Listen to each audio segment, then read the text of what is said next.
Calma. Por favor, meus amados irmãos, abram no texto do Evangelho de João, capítulo 13,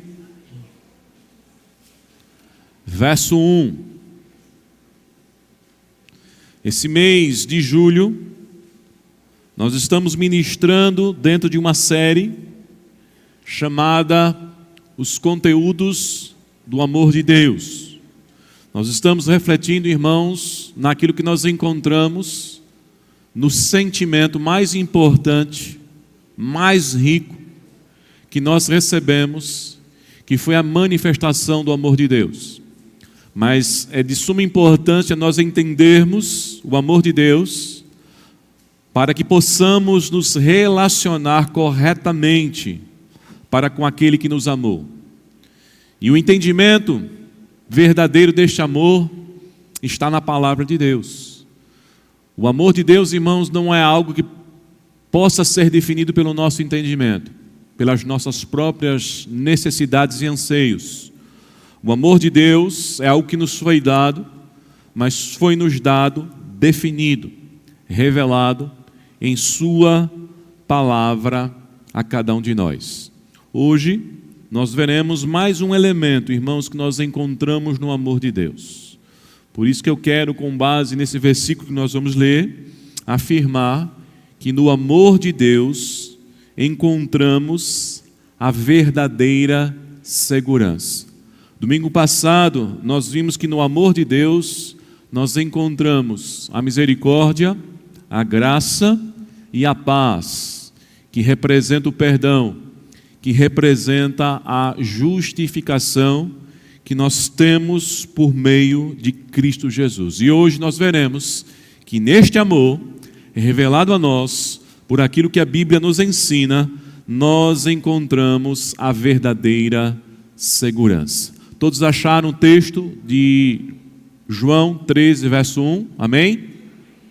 Diz assim a palavra do Senhor: Ora, antes da festa da Páscoa, sabendo Jesus que era chegada a sua hora de passar deste mundo para o Pai, e eu quero chamar a atenção exatamente, irmãos, para o final daquilo que João está nos afirmando, tendo amado os seus que estavam no mundo, os amou até o fim. Diga ao seu irmão: Jesus, que é o próprio Deus, nos amou até o fim. Diga agora ao seu irmão: Jesus, que é o próprio Deus, te amou até o fim. Meus irmãos, sentir-se seguro é uma das grandes necessidades que nós temos desde cedo. Mas segurança que nós temos como necessidade vai para além de nos sentirmos seguros porque estamos morando num país onde há segurança, onde não há corrupção, onde a violência é quase inexistente. Segurança, irmãos, que nós desejamos desde cedo vai para além de nós termos emprego, e talvez estabilidade no emprego, e talvez um bom salário que possa suprir todas as nossas necessidades. Segurança, irmãos, que nós temos desde cedo como necessidade, vai para além de se ter uma moradia, um lugar para fincar raízes, crescermos e nos desenvolvermos. A segurança, meus amados irmãos, que nós necessitamos desde cedo, ela não está no campo material, apesar que esses elementos também podem nos proporcionar segurança. Esses elementos também são necessários, são contribuintes da segurança. Mas a grande necessidade, irmãos, que nós temos de segurança está no âmbito afetivo. A segurança que estabiliza o ser humano é a segurança no âmbito emocional. Porque muitas pessoas têm tudo aquilo que nós falamos. Moram num país onde não há conflito. Moram em regiões de extrema segurança. Têm bons empregos, têm estabilidade no emprego. Tem uma boa casa, tem todo o conforto, mas ainda assim não se sentem seguras. Porque se as coisas materiais pudessem proporcionar para a gente segurança, não havia pessoas que usufruam dessas coisas, passando, irmãos, por ansiedades, passando por inquietações na sua alma. A grande segurança, irmãos, que nós necessitamos está no campo afetivo. E até mesmo a ciência reconhece isso. Freud, o pai da psicanálise, dizia que a grande necessidade do ser humano é de ser amado. E em um dos seus escritos, que terminou virando artigo, ele dizia: como se sente forte uma pessoa quando ela está segura que está sendo amada. Um outro teórico também da psicanálise, o francês Jacques Lacan, ele dizia que o grande desejo do ser humano é o desejo de ser desejado. No âmbito afetivo, não há altruísmo. Altruísmo, irmãos, que é aquela relação que nós temos de ajudar uma pessoa sem esperar o retorno, é no âmbito racional. É quando nós olhamos para alguém, vemos a sua necessidade e temos consciência que essa pessoa não pode nos dar o retorno, então nós ajudamos.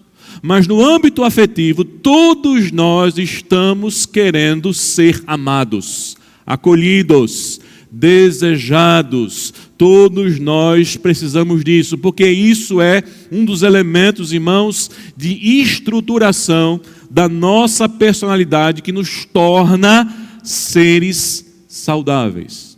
Um dos grandes problemas do mundo atual é o egoísmo. É o ser humano voltado apenas para si. E quais são as consequências do egoísmo? Pessoas sofrendo, pessoas se sentindo sozinhas no meio de uma multidão. Nós vivemos, irmãos, a maior de todas as contradições da história da humanidade. Nós estamos cercados por pessoas, nós moramos em grandes metrópoles, onde nós esbarramos a qualquer momento com pessoas, mas ao mesmo tempo que nós estamos cercados por uma multidão, a nossa alma se sente desamparada. A nossa alma se sente sozinha. A nossa alma se sente inquieta. A nossa alma não se sente amada, amparada, vista, desejada. No âmbito humano, queridos, por mais que você possa ter a experiência emocional de alguém que lhe ame, talvez os seus pais, talvez hoje a pessoa com quem você se relaciona e que te dá certeza do amor dela a você, ainda assim, esses sentimentos que se tornam um apoio para você, um apoio emocional, um apoio necessário, são falíveis. São sentimentos que não proporcionam para nós a verdadeira segurança. Só existe um amor, no qual, quando a nossa alma se ampara nele, quando a nossa vida é ancorada nele, nós encontramos a verdadeira segurança. E esse amor é o amor de Deus. E esse amor é o amor que veio dos céus. E este amor é a manifestação desta bondade às nossas vidas. Olha para o texto, irmãos, que nós acabamos de ler. O texto que nós acabamos de ler vai falar exatamente isso. Que no amor de Deus, nós vamos encontrar, irmãos, três coisas importantes que nos proporcionam a verdadeira segurança. A primeira delas, irmãos, é que neste amor, a segurança é plena, é verdadeira, porque este amor é um amor eterno. Olha para o texto. Diz o texto aqui, o apóstolo João, e a partir do capítulo 13, é muito importante você ter a contextualização do que João está narrando. A partir do capítulo 13 do seu evangelho, João agora, irmãos, vai focar em Jesus e os seus discípulos. Porque este é o momento que Jesus começa a preparar os seus discípulos para a sua partida. E Jesus, então, está emocionalmente acolhendo os seus discípulos, está emocionalmente preparando os seus discípulos, porque ele haveria de partir. Mas João, irmão, chama a atenção no verso 1 aqui no finalzinho, mostrando como Jesus, irmãos, na prática iria fazer isso. João vai dizer: e tendo amado os seus, os amou até o fim. Essa expressão, irmãos, no original grego, ela deveria ser traduzida da seguinte maneira: o que João está nos afirmando aqui é que quando ele olha para Jesus, e quando ele começa a falar do amor de Jesus, e da maneira como Jesus acolheu os seus discípulos, e não só Jesus fez isso com aqueles discípulos daquela época, mas Jesus faz com todos os seus discípulos de todas as épocas, ou seja, nós podemos também desfrutar deste amor. E João está dizendo: olha, tendo amado os seus, o amou de forma extrema. É essa palavra no original grego. Amar até o fim é amar de forma extrema. Por quê? Que fim é esse que João está dizendo aqui, irmãos? O fim é exatamente até a morte. Em outras palavras, o amor de Jesus, irmãos, por nós, sua igreja, foi um amor que não encontrou barreiras, até mesmo esse amor se dispôs a morrer por nós na cruz do Calvário. Aonde você pode encontrar uma pessoa que te ame desta maneira? Que é capaz de dar a coisa mais valiosa da sua vida para dizer: eu estou com você até o fim. Eu estou com você em toda e qualquer situação. Eu sou capaz de morrer por você. E veja, irmãos, ainda que você encontre alguém assim, talvez um pai morra pelo seu filho, talvez uma mãe morra pelo seu filho, talvez o marido se entregue pela sua esposa e vice-versa, por amor. Ainda assim, aquilo que está sendo entregue em nome do amor não tem o mesmo valor da vida de Jesus Cristo. A pergunta é: quanto vale a vida humana? Hoje, meus irmãos, no mundo do futebol, a vida mais preciosa nesse contexto do esporte é um jovem que ontem completou 17 anos e que hoje acabou de ser campeão europeu. Um jovem jogador que ofereceram ao clube que ele faz parte 1 bilhão e 500 milhões de reais e o clube disse não. Imagine um jovem de 17 anos valer mais de 1 bilhão e 500 milhões de reais. Sabe o que é isso? Mais do que toda a fortuna que Neymar já juntou na vida dele no transcorrer de toda a sua carreira. Um jovem de 17 anos, despontando com a sua habilidade, é desejado e a sua vida é dita que vale, segundo esse clube que queria comprá-lo, 1 bilhão e meio de reais. E o clube que o tem diz: não, ele fica conosco, ele vale mais do que isso. Um jovem pecador que apenas tem uma habilidade específica para um determinado esporte.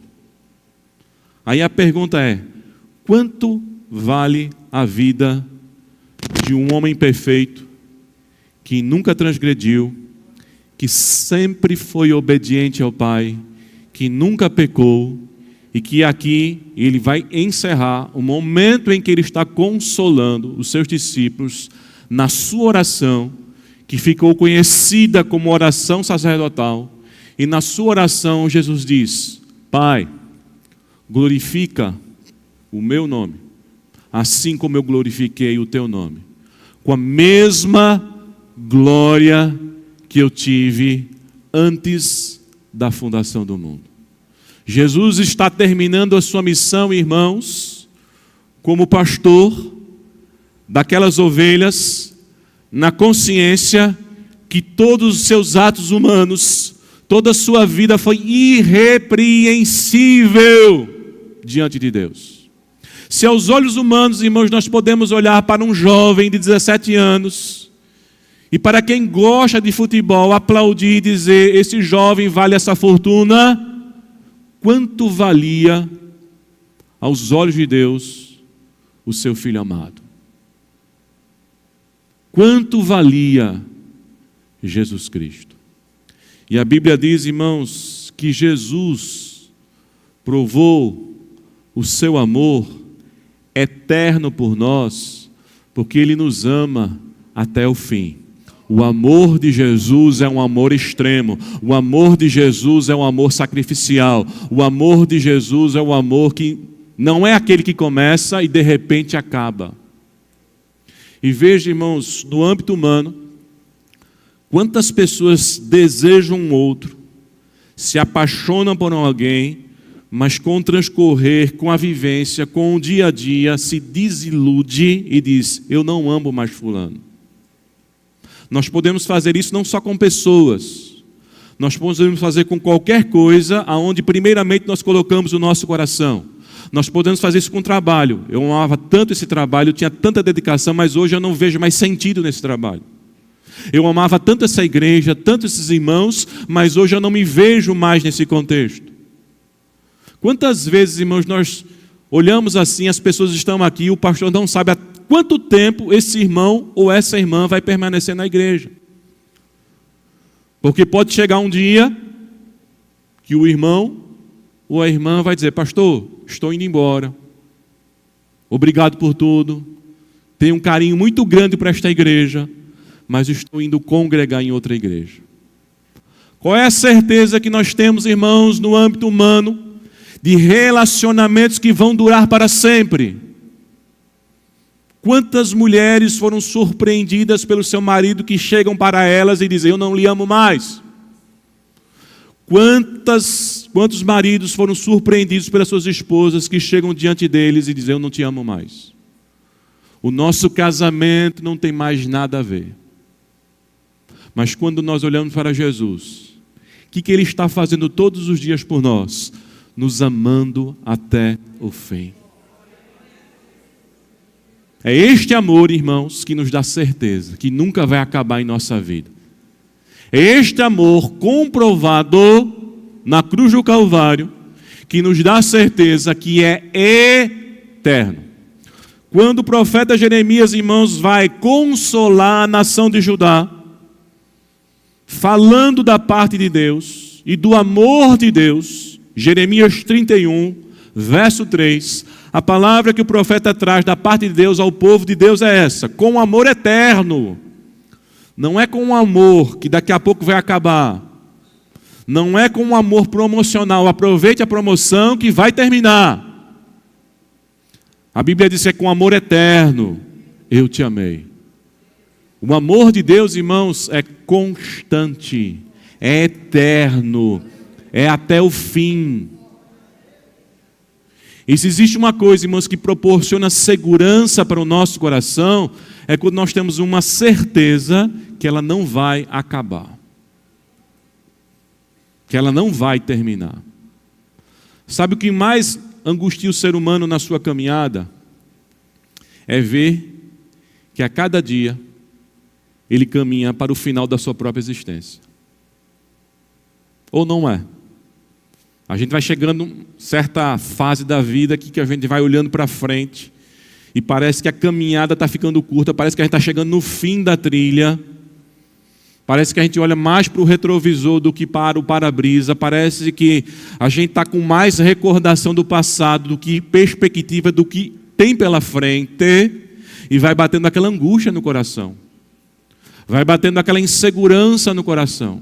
A nossa própria existência, irmãos, para aqueles que amam a si mesmo, tem gente que é tão egoísta de dizer: eu amo a mim mesmo, vou me defender, não vou confiar em ninguém, eu vou me voltar para mim mesmo. Mas até quando nós nos voltamos para nós mesmos, numa atitude egoísta, irmãos, nós estamos nos voltando para algo que é falível, que é finito, que um dia vai acabar. Portanto, nessa vida, não existe nenhuma relação que possa nos proporcionar a verdadeira segurança. Só Jesus Cristo. Só o amor de Deus, irmãos, pode proporcionar essa segurança. Que ainda que eu olhe para os abandonos que eu tenho que encontrar, vivenciar, lidar na vida, ainda que eu olhe para a minha própria existência que está se findando, eu sei que eu tenho uma certeza que no amor de Deus eu estou guardado, no amor de Deus algo maior, superior está reservado para cada um de nós. João, quando fala de Jesus, irmãos, aqui nesse momento em que ele está se voltando para os seus discípulos, ele destaca primeiramente, irmãos, que este amor de Jesus é um amor sacrificial, é um amor que ele se entrega até o final. É um amor extremo. Este amor, irmãos, que nos dá a certeza de que, por ser eterno, tudo quanto Deus determinou desde toda a eternidade para nós, acontecerá. Quando você olha o apóstolo João, aqui no mesmo evangelho, agora vá lá para o capítulo 6, Evangelho de João, capítulo 6, versos de 37 a 39, você vai ver aquilo que ele está narrando das próprias palavras de Jesus. Olha o que Jesus disse e que João nos traz aqui. João 6, de 37 a 39, diz o seguinte: todo aquele que o Pai me dá, porque o Pai amou, virá a mim. E o que vem a mim, de maneira nenhuma o lançarei fora. Porque eu desci do céu não para fazer a minha vontade, mas a vontade daquele que me enviou.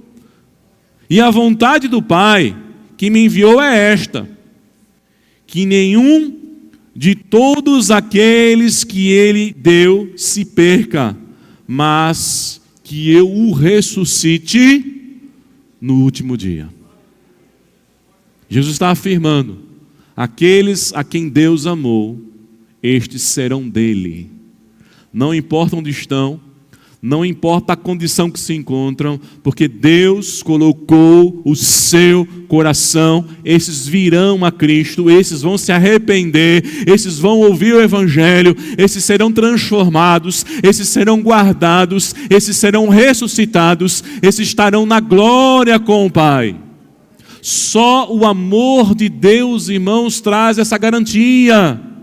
Só o amor de Deus traz essa certeza ao nosso coração, porque este amor é eterno. Esse amor é eterno.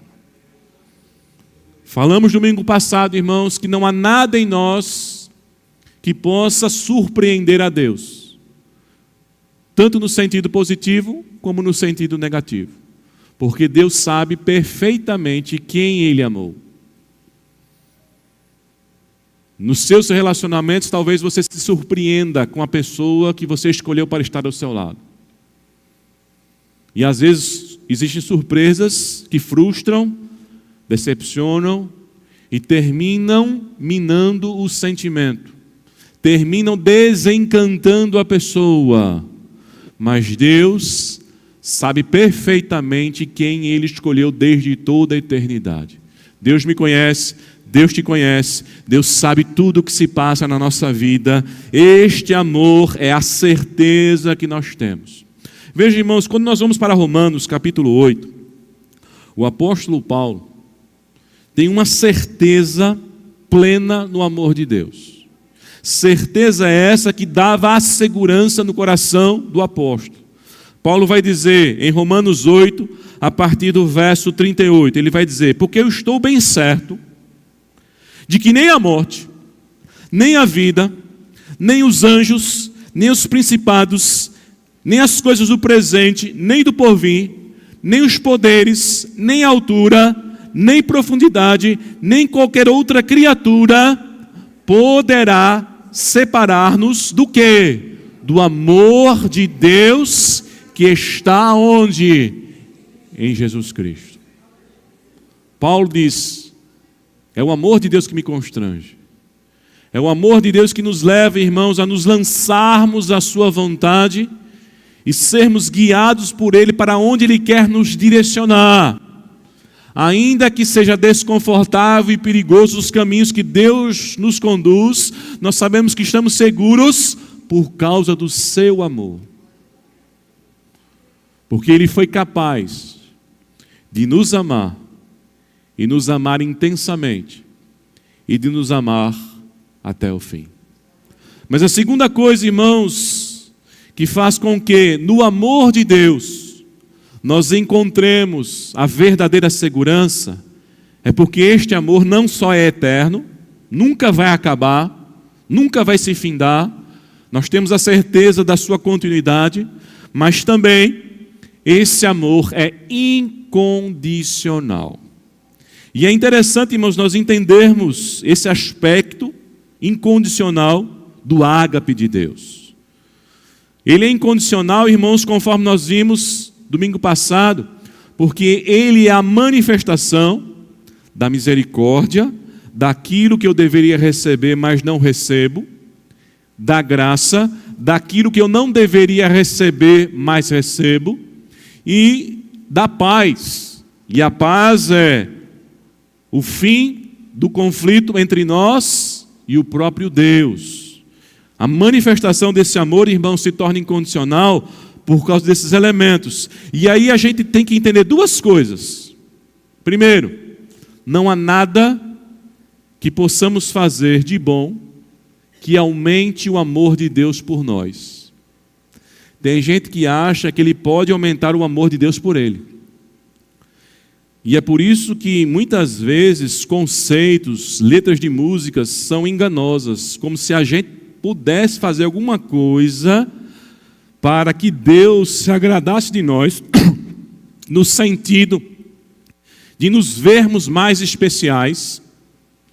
É como um marketing que muitas igrejas e ministérios querem fazer, de que parece que com aquele povo, com aquela comunidade, Deus tem um carinho todo especial, como se fosse o filho predileto. Pelo contrário, irmãos. A Bíblia mostra que quando pais tiveram predileção, eles arruinaram a própria família. Jacó amava José mais do que todos os seus filhos, porque era filho da mulher que ele amava. E por causa disso, o que aconteceu?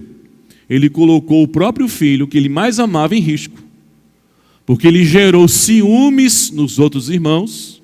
Os irmãos irados venderam José, mas na verdade eles queriam matar José. E ainda no meio tinha um mais misericordioso: não, vamos vender.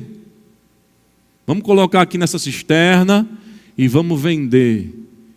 Mas nós sabemos, irmãos, que por trás de todas essas ações humanas e malignas estava a mão soberana de Deus. Mas veja o que acontece com um pai quando ele começa a fazer predileção. Ele traz um grande mal à família. Deus não tem nenhum filho predileto. Porque é ágape, é misericórdia, é graça, é justificação. Então não há nada que possamos fazer, irmãos, que de certa maneira aumente esse amor. E aí tem gente que nisso deve ser corrigido, que acha que, porque a semana dele foi uma semana de mais oração, jejum, foi a semana que ele mais leu a Bíblia, então no domingo, quando ele chegar na igreja, vai ser o pipoco, porque ele está tão próximo de Deus, Deus está tão feliz com ele, porque é ele que vai ser o primeiro a ser abençoado, é ele que vai receber a unção, é ele que vai ter destaque, é ele que vai ser usado, e de repente Deus usa uma pessoa que não tem nada a ver. E quantas pessoas frustradas na igreja, irmãos, porque não entendem o que é o amor de Deus. O amor de Deus, queridos, não é merecimento. Veja o que o apóstolo Paulo diz aos Filipenses, no capítulo 1, verso 6. Escrevendo aos Filipenses, Paulo diz o seguinte: estou plenamente certo que aquele que começou a boa obra, tudo de bom que eu tenho, quem foi que me deu? Quem foi que iniciou? Deus. Eu não tenho coisas boas e Deus veio atrás de mim porque eu tenho coisas boas. Paulo diz: aquele que começou a boa obra em vós há de aperfeiçoar. Tudo que você tem de bom é a mão de Deus na sua vida. É a graça de Deus na sua vida. É o amor imerecido, incondicional de Deus na sua vida. Se você tem vencido o pecado, se você tem vencido vícios, se a sua vida é diferente, é porque Deus tem sido bondoso, misericordioso para com a sua vida. Não há do que nós nos gloriarmos. A gente não junta crédito com Deus, irmãos. Esse é o primeiro aspecto que nós temos que entender.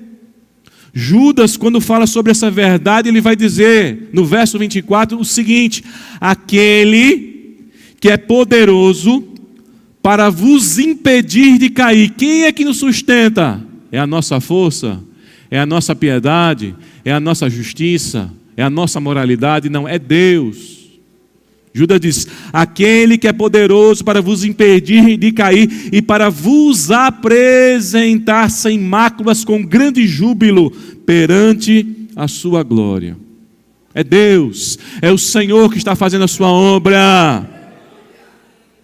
Estamos crescendo, Deus está sendo misericordioso, o Espírito Santo está em nós. A gente ora, é cheio do Espírito Santo, e esse ato é um ato de misericórdia e de graça de Deus, porque nós não merecemos, irmãos, sermos santuários de Deus, sermos morada do Altíssimo. É Deus, pela sua graça, pela sua bondade, pela sua misericórdia. Por mais que tenhamos, meus queridos, uma responsabilidade nessa comunhão com Deus, a nossa responsabilidade de orarmos, vigiarmos, lermos a palavra, estarmos em comunhão na igreja, essa nossa responsabilidade, irmãos, não nos faz autores nem coautores da nossa salvação. A salvação é obra de Cristo, a glória pertence a Ele. Mas a segunda coisa, irmãos, que nós devemos também entender no ágape, nesse amor que é incondicional, que nos dá certeza e segurança, é que ao mesmo tempo que não há nada que eu possa fazer de bom que aumente o seu amor por mim, não há nada que eu possa fazer de mal que diminua o amor dele por mim. Veja, irmãos, como o ágape nos corrige. Porque quando eu estou achando que eu estou fazendo as coisas corretas, eu fico me achando. O orgulho sobe no meu coração. Aí eu peco por orgulho. Quando eu peco e acho que Deus me abandonou, que não me quer mais, eu também esqueço de me voltar para o Deus Todo-Poderoso. Irmãos, Israel se sentiu assim. O profeta Isaías se levantou justamente para trazer a verdade de Deus, para mostrar para Israel o que é o amor de Deus. Israel sempre estabeleceu um relacionamento com Deus, um relacionamento de mérito, um relacionamento religioso, um relacionamento de observância de mandamentos. Então, se eu estou observando os mandamentos, eu estou com crédito. Se eu não estou observando os mandamentos, eu estou sem crédito. E no momento em que eles estão no cativeiro, consequência da desobediência deles, o coração começa então a ser despertado, a consciência cai em si, eles veem o que perderam, e aí o abandono começa a tomar conta do coração. Não só eles não entenderam o amor de Deus quando eles estavam fazendo as coisas certas, também quando eles não entenderam o amor de Deus quando eles estavam fazendo as coisas erradas. E aí o que é que o profeta Isaías, irmãos, vai trazer? Isaías 49, verso 15. O profeta vai dizer: pode, porventura, uma mulher esquecer-se tanto do filho que cria, que não se compadeça dele, o filho fruto do seu ventre, mas ainda que ela se esquecesse dele, contudo, eu não me esquecerei de ti. No amor de Deus, irmãos, não há esquecimento. Você pode ter cometido o pior erro da sua vida. Você pode estar se achando a pior pessoa do mundo, mas Deus continua te amando do mesmo jeito. Um pai e uma mãe que ama os seus filhos de verdade, eles não amam seus filhos de acordo com a performance dos seus filhos. É óbvio que quando o filho desobedece, o pai fica triste. Quando o filho obedece, o pai fica alegre. Isso acontece também com Deus. Nós podemos entristecer o coração de Deus. A Bíblia diz: não entristeçais o Espírito Santo, no qual fostes selados. Nós podemos, com os nossos pecados, entristecer o Espírito Santo. Mas o fato de nós entristecermos o Espírito Santo não significa que Deus deixou de nos amar. O fato de você ter um filho que de repente, em dado momento, está sendo um desgosto para a sua vida, não significa que você não o ama mais. Tanto você ama porque você sofre. Sabe por que um pai sofre com um filho desobediente? Sabe por que um pai sofre com um filho rebelde? Sabe por que o pai sofre com um filho nas drogas, com um filho que está na delinquência? Porque ama o filho. Caso contrário, era só colocar para fora de casa, é simples. Você não quer me obedecer, vai-se embora.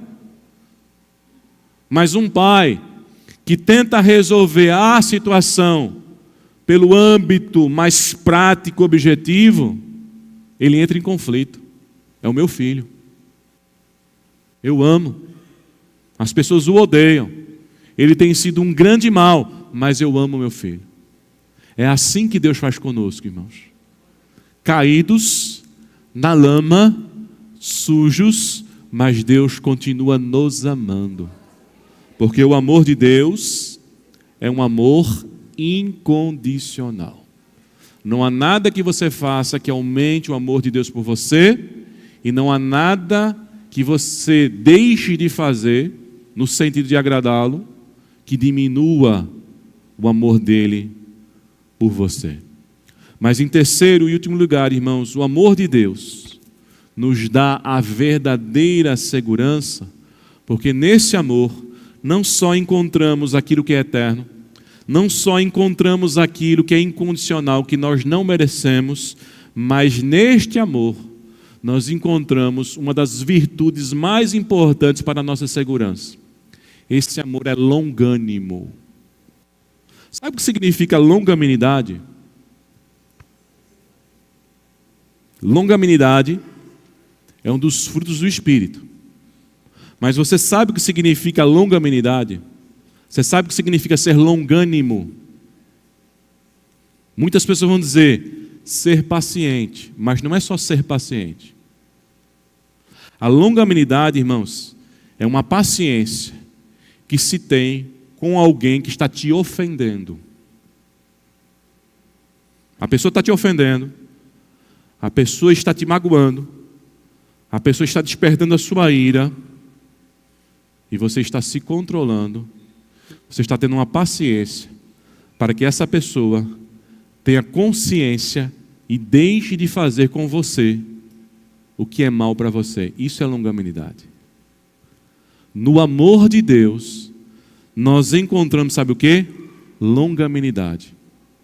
Porque apesar de termos nascido de novo, a salvação ter nos alcançado, estarmos num processo de santificação, nós falhamos, nós erramos, nós pecamos. E quando nós pecamos, sabe o que acontece, irmãos? Nós estamos ofendendo a Deus. Não pense em você, porque você é salvo, que os seus pecados não ofendem a Deus, ofendem a Deus. Mas por que Deus não vem na hora e dá aquele jeito? Porque Ele é longânimo. Porque no seu amor há longanimidade. Imagine se Deus fosse do jeito que a gente queria que Ele fosse. Por que Deus não mata logo? Por que Deus não acaba logo com essa pessoa? Por que a gente tem que aguentar um cara chato dentro da igreja? Por que a gente tem que conviver com uma pessoa ruim de relacionamento? Se Deus fosse ser o que a gente deseja que Ele fosse, irmãos, nem nós estaremos vivos. Mas porque Ele é longânimo, ou seja, paciente, mesmo sendo ofendido com pecados, mas está esperando o tempo exato da nossa restauração, da nossa santificação, da nossa glorificação, nós temos a certeza e segurança nesse amor. Veja o que Davi, irmãos, agradece a Deus no Salmo 103, que é um salmo de gratidão ao Senhor.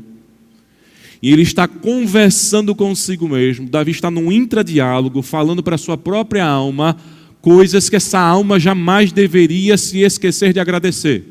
Quando Davi diz no Salmo 103, bendiz a minha alma ao Senhor, bendiga o seu santo nome, e não se esqueça de nenhum só de todos os seus benefícios. E aí ele começa a relatar quais são os benefícios que a alma dele jamais poderia deixar de ser grata. E quando você vai, irmãos, para o verso 8 e para o verso 9, o que é que Davi está agradecendo? Ele está dizendo, o Senhor é misericordioso, compassivo. E aí ele diz, longânimo. Sabe por que Davi não foi destruído? Quando ele ofendeu a Deus com o seu pecado, porque Deus foi longânimo. Deus sendo ofendido, mas Deus tendo a paciência de aguentar o pecado de alguém que ele amou e está restaurando. É isso que Deus faz com a gente, meus irmãos. Deus nos acolheu, Deus está nos restaurando. Tem muita coisa na vida da gente que desagrada a Ele, ofende a Ele, mas Deus está sendo longânimo. E Deus está também nos ensinando a sermos longânimos. Porque Paulo diz que um dos frutos do Espírito Santo, irmãos, é a longanimidade. É essa paciência que só o Senhor pode nos dar com quem está nos ofendendo, com quem está despertando indignação no nosso coração. É assim que Deus está nos tratando, e é esse elemento que nós encontramos no seu amor que nos dá segurança.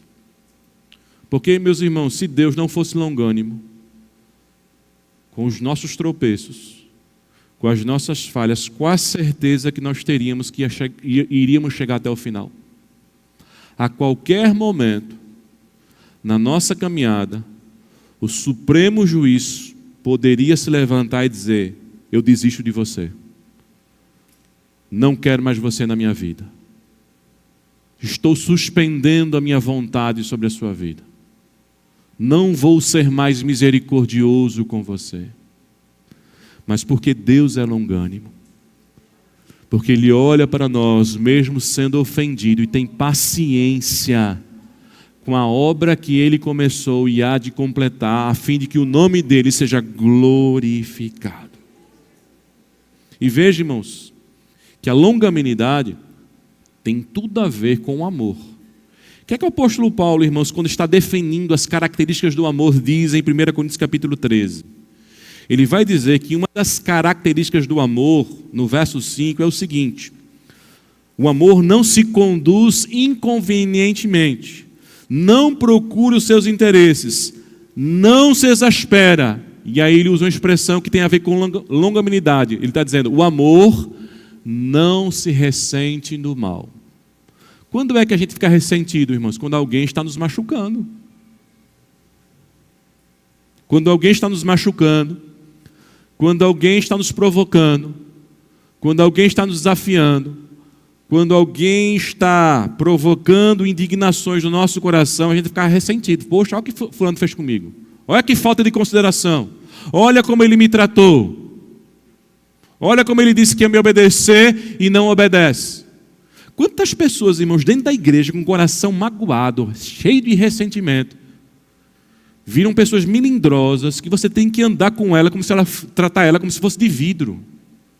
Porque qualquer coisa se desmancha e vira cacos de vidro para te cortar. Sabe por quê? Não tem longanimidade no coração. Tem justiça, direito, me trate assim, porque se não me tratar assim, eu não falo mais com você, eu não apareço mais aqui.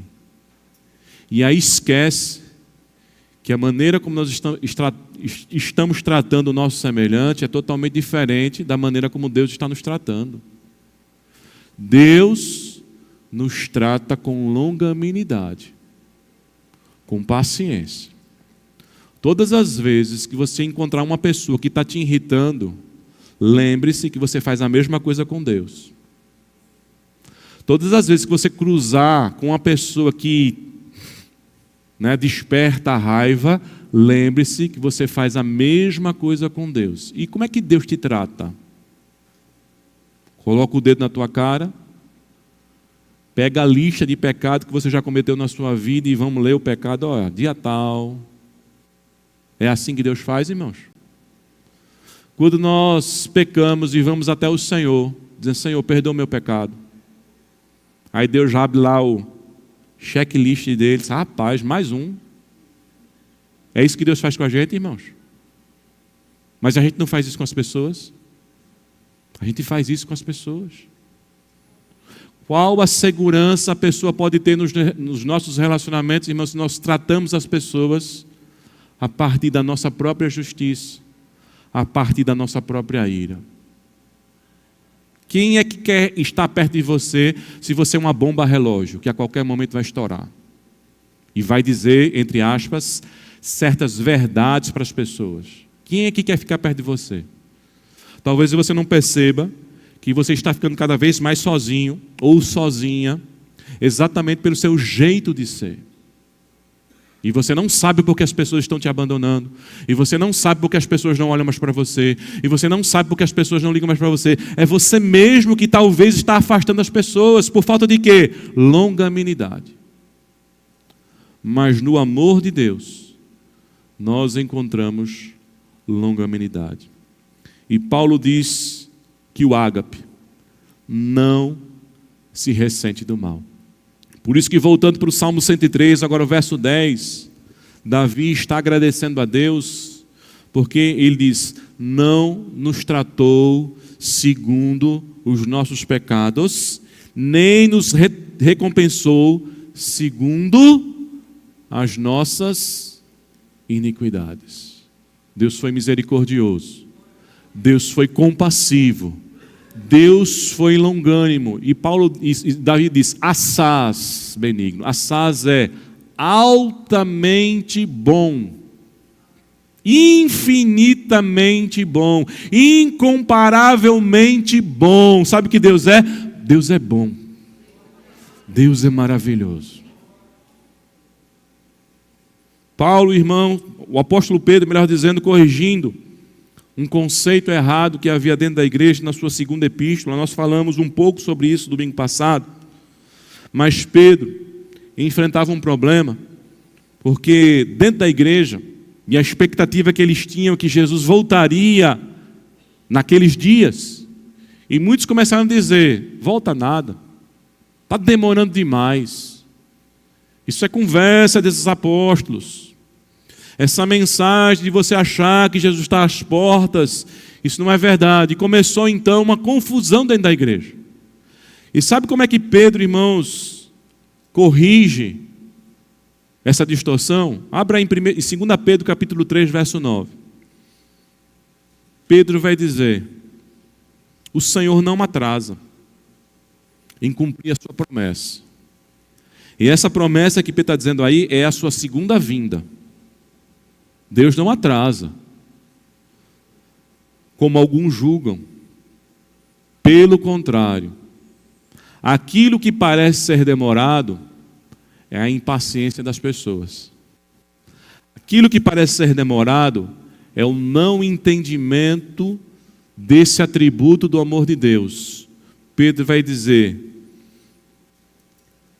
pelo contrário, ele é extremamente, em algumas versões diz o quê? Longânimo. Ele é extremamente paciente para convosco, longânimo. E não quer que ninguém pereça, porque muitos dentro da igreja queriam que Jesus voltasse, mas a vida estava errada. Os pecados estavam em evidência. E estavam querendo um encontro com Jesus. E entenda que a vinda de Cristo é uma vinda que Ele vai nos arrebatar, mas é uma vinda também que Ele vem para julgar.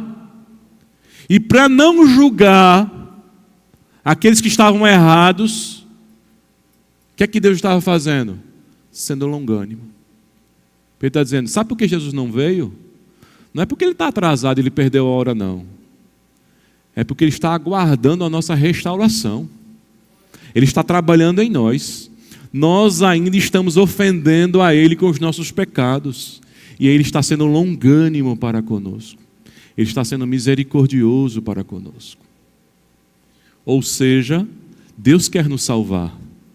Nós não temos nem consciência que Ele quer nos salvar, que Ele vai nos levar, mas vai nos levar restaurado, transformado, pela sua graça, pela sua bondade e misericórdia.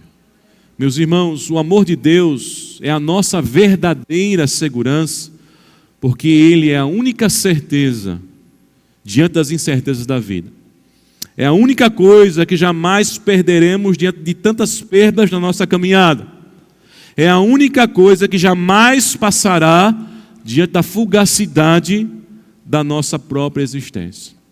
Por isso que o apóstolo Paulo, trazendo o conceito do amor, ele vai dizer, em 1 Coríntios capítulo 3, a partir do verso 9, o amor jamais acabará, mas havendo profecias, desaparecerão, havendo línguas, cessarão, havendo ciência, passará, porque em parte conhecemos e em parte profetizamos. Quando, porém, vier o que é perfeito, então o que é em parte será aniquilado. Quando eu era menino, falava como menino, sentia como menino, pensava como menino, e cheguei a ser homem, desisti das coisas próprias de menino. Porque agora vemos como um espelho, obscuramente. Então veremos face a face. Agora conheço em parte, então conhecerei também como sou conhecido. Agora, pois, permanecem a fé, a esperança e o amor. E esses três, porém, o maior é o amor. É o que jamais vai passar. É o que vai prevalecer. É aquilo que é o mais importante. E diante disso, irmãos, eu quero encerrar com esse texto do Salmo 27, verso 10. O rei Davi, diante de todos os dilemas da sua vida, ele só teve uma certeza na sua vida: o amor de Deus. Diante de todas as perdas da sua vida, ele só teve uma certeza que o sustentou: o amor de Deus. E ele declarou o seguinte: ainda que meu pai e minha mãe me abandone, uma pessoa que é abandonada pelo pai e pela mãe, o que ele pode esperar da vida? Quando a pessoa é abandonada pelo pai e pela mãe, ou seja, as primeiras pessoas que geraram ele não o amam e o colocou ao Deus dará, o que ele pode esperar das pessoas? Se as primeiras referências mais importantes na sua vida no que diz respeito ao amor se diluíram ou nunca existiram, o que esperar? Davi diz: se meu pai e minha mãe me abandonarem, o Senhor me acolherá, o Senhor cuidará de mim. O amor de Deus é uma certeza tão grande que não tem como se sentir abandonado, não tem como se sentir desamparado. E é nesse amor, queridos, que nós devemos descansar a nossa alma. Amém? Curve sua cabeça.